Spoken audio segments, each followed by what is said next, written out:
Welcome back to Surviving and Thriving, where we share with you the things that we have learned as we have transitioned our family from struggling to survive disease to thriving right smack dab in the midst of it, in the hopes that something that we share with you will help you, enlighten you, and encourage you as you transition your family from struggling to survive disease to thriving, living life to the fullest, right smack dab in the midst of it. So, we have been talking about the importance of self love because everybody's talking about self care, but you are most likely not going to perform self care if you don't have self love.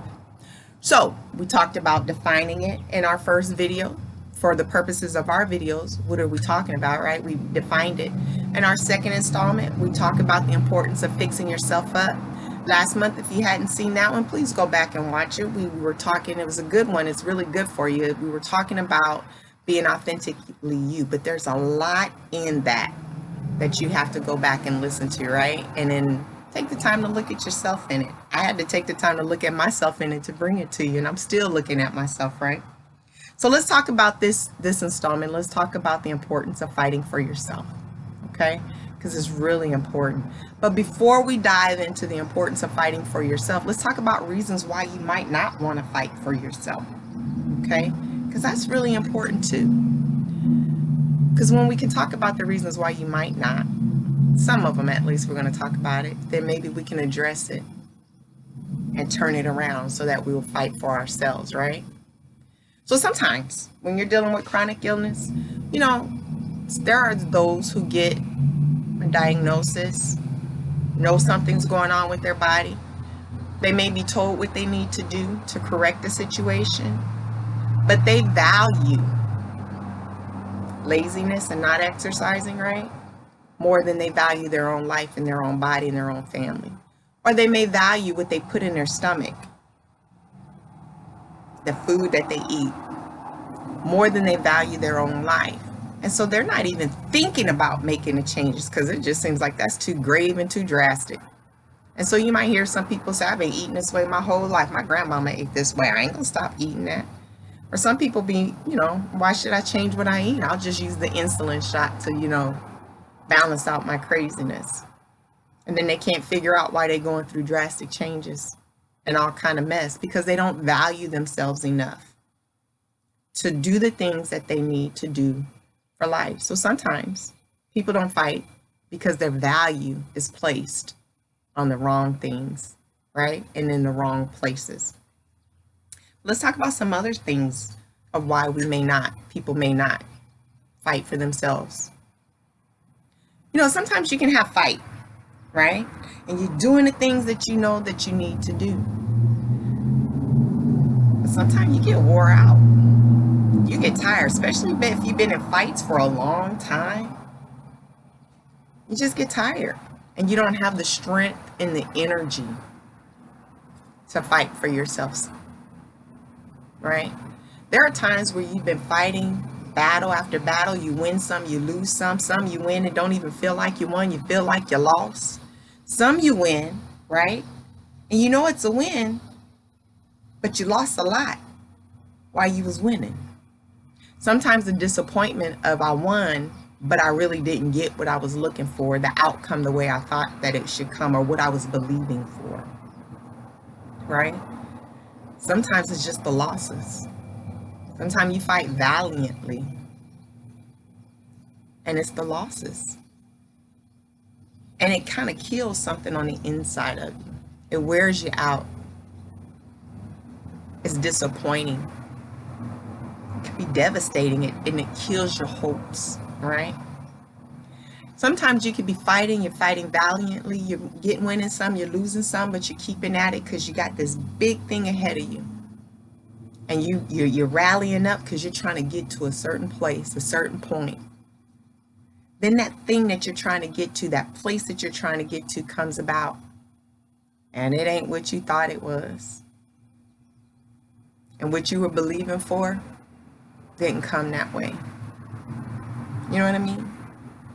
So say you're waiting for something and your hope is towards something because, hey, you're told when this happens, this will happen. And you get to that place where this happened and you didn't get the result. that can be devastating. That can shatter you and rock you to your core. Sometimes you get rocked to your core and it causes you to lose your fight.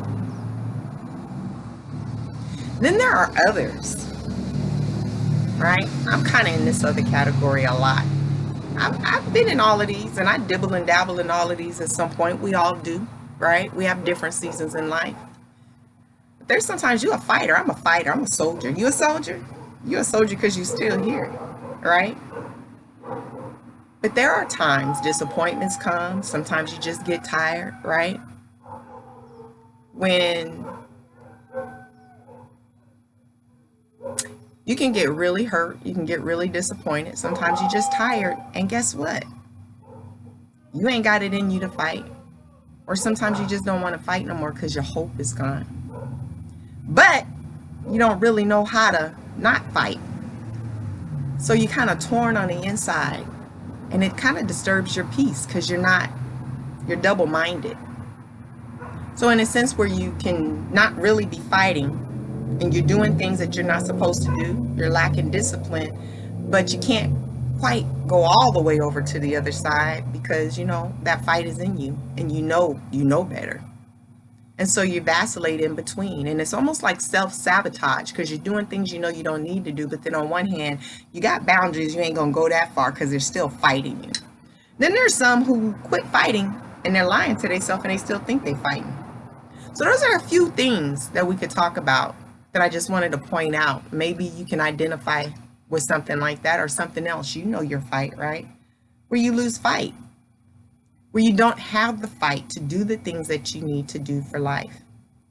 Where it's not about a value. It's more about something on the inside that's been lost. A depression. A disappointment. It's something because as a believer in Christ Jesus, in Christianity, we're kind of taught that if you got faith and you believe in God, you don't get depressed. Depression can't come up on a Christian, and that's a lie from the pit of hell. Guess what? Jesus felt everything we felt, right? You don't think Jesus was disappointed?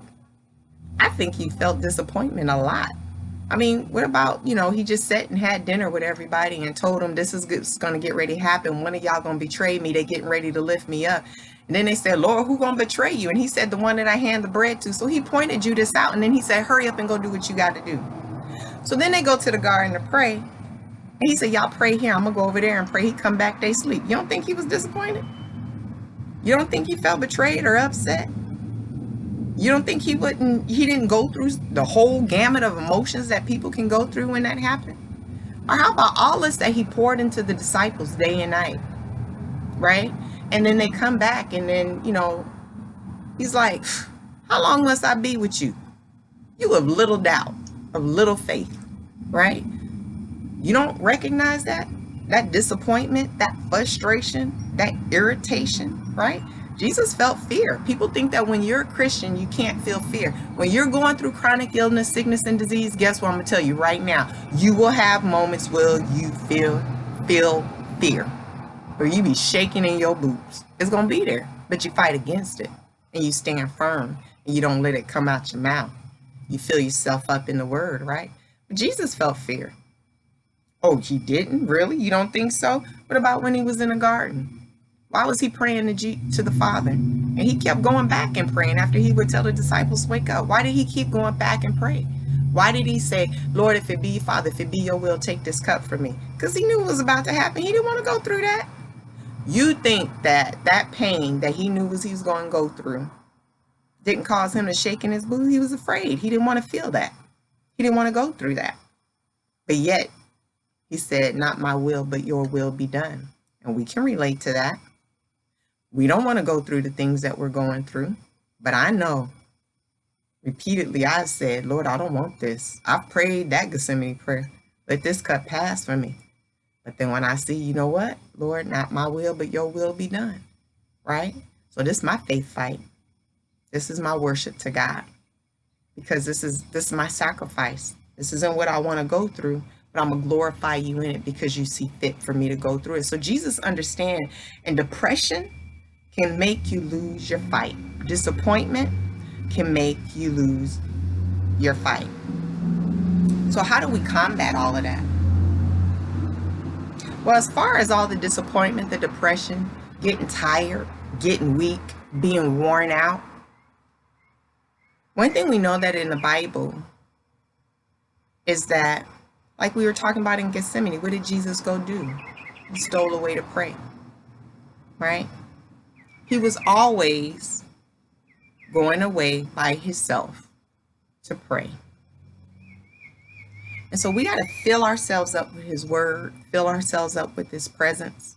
And that, you guys, is fighting. Because when you fight to fill yourself up, right, it gives you that inner strength, that inner resolve to stand up and fight for what you need to fight for, to do the things that you need to do, to fight for your life and to fight for your health. We also know that sometimes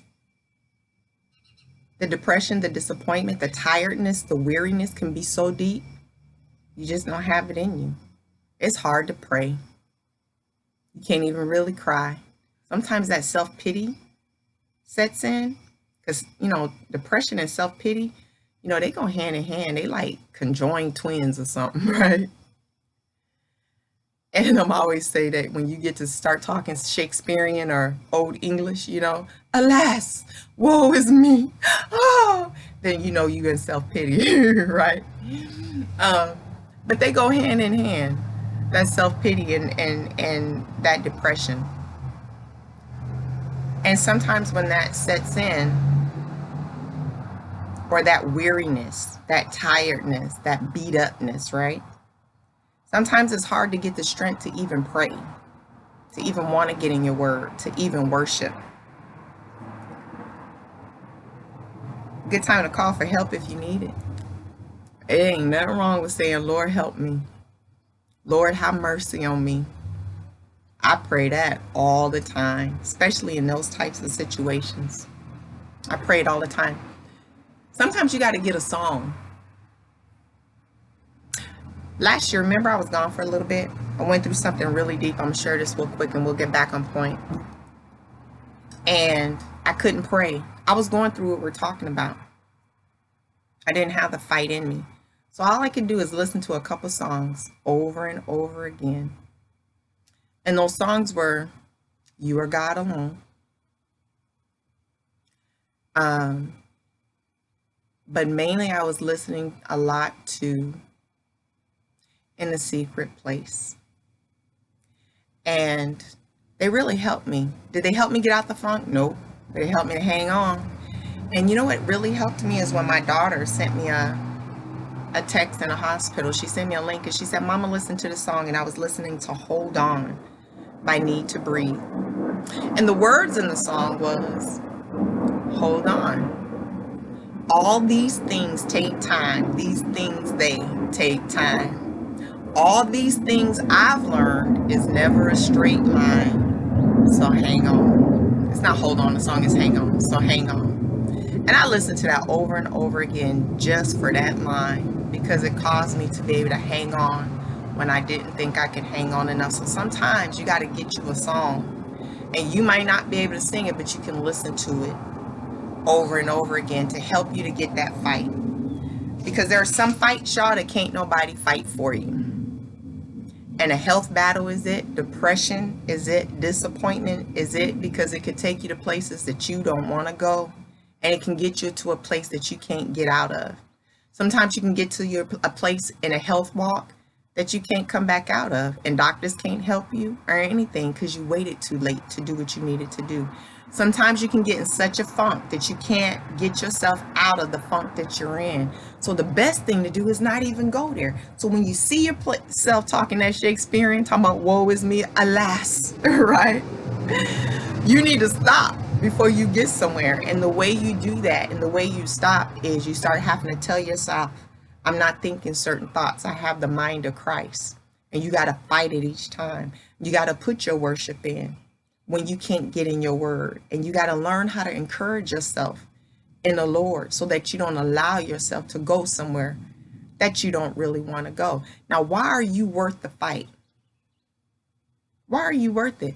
Number one, you're worth the fight because Jesus died on the cross for you, and he was looking and thinking about you when he was taking them stripes and when they were digging them nails, nailing them nails in his hands. So he saw value in you. You're worth the fight because you're still here. If you wasn't worth it, you would have been taken out a long time ago. Beautiful, but a big butterfly. You would have been taken out a long time ago. You're worth the fight because there's a lot of value in you. You have a lot to offer. Yeah, you might have screwed up in life. Yeah, you might make mistakes, but let me tell you something, honey. All of us have. Who ain't? We all do. Even the most perfect looking person, a person that got it going on, make mistakes on a daily basis. I'm gonna let you know something. Everybody lie. Everybody fail. Everybody mess up. You ain't the only one. Forgive yourself and move on. Pick yourself up. Learn from your mistakes. You're worth the fight because you got a lot to offer. You know, sometimes we don't think about the fact that our lives affect other people's lives. So I have found that there are times where you say something, you don't even realize what you're saying. But that thing, somebody else caught it and held on to it, and it changed their life, and you might hear about it many years later. What if you give up on your fight and you die before your time? Or you give up on your fight and you just isolate yourself and you're not involved in the world like you should be, even while you're going through. And there's something in you that you can say that can save a life. Stop somebody from committing suicide, and you are out of order, out of place, right? Because you didn't value yourself and didn't even realize how you were affecting somebody else's life. And so they missed that word that you were supposed to give, and you sent them spiraling in a direction they didn't need to go in. And that person who could have got that word could actually be, if they would have got the word that you were supposed to give them, it could have changed their life. They could have came back in your future and did something for you that you needed in a time that you needed it. But you messed it up for yourself, messed it up for your kids, messed it up for somebody you love because you weren't in the place that you were supposed to be because you didn't fight. You've got to value yourself enough to know that there is treasure in you, even if you don't know what the treasure is. But there is treasure in you that the world needs. That's why God put you on this earth. You got to know that even if you don't know who you are today, and even if you don't know what's in you today, that it's going to eventually be revealed to you. You got to know that if there was a time when you value yourself before you started going through, and now you don't think that you're worth nothing because you got to go through all this stuff and you feel like a burden, you got to know that even in the state that you're in, you got a lot to offer, and that it won't be this way always. And that in your future may be your breakthrough, and you may be able to give more than you thought that you ever gave in your greatest season, but it's in ahead of you. You got to get to that place and get to that point for it to be able to shine through. You got to know that you're worth the fight, because if you don't fight for yourself, ain't nobody else going to fight for you. You're going to wear down the ones that love you, that do fight for you. And if you don't fight for yourself, you ain't going to make it. Bottom line, you will not make it. And one thing that I've learned, there's been many times, y'all, I had some real long, dark seasons. Times I didn't think I wanted to make it, let alone think that I was going to make it. But you know what I learned? No matter how long them seasons were, how it seemed like it was unending, and how much suffering I was going through, y'all, there comes a day where the sun shine again and it ain't going to be that bad, and you're going to make it through and look back on it and go, woo, I'm so glad I made it through there. There'll be moments where you get to see your kids. I got to see my 18 and my 19-year-old walk across the college stage and get their degree. 4.0 students. I was so grateful and thankful for that moment, and it was worth the fight of trying to homeschool when I'm completely bedridden and passing out and can't really be cognizant when I'm trying to teach. It was worth the fight. I'm glad I didn't give up to be able to see that, to see my children be able to conquer things. that come at them. Oh, it was worth the fight. It was worth the fight to be able to get away. For all the years that I couldn't even go out the house and have a date with my husband, but to be able to get a little getaway with him and go do what we want to do. Not the way we wanted it, because I was still going through some stuff, but after years of not being able to do nothing, and to be able to get up and go have a romantic getaway with my husband, child, that was worth it. You got to live long enough to see that it's worth it. And you'll never live long enough to see that it's worth it if you don't put up the fight. So you put up the fight and know that you're worth it. Remember, in all things, do you. Until next time, bye.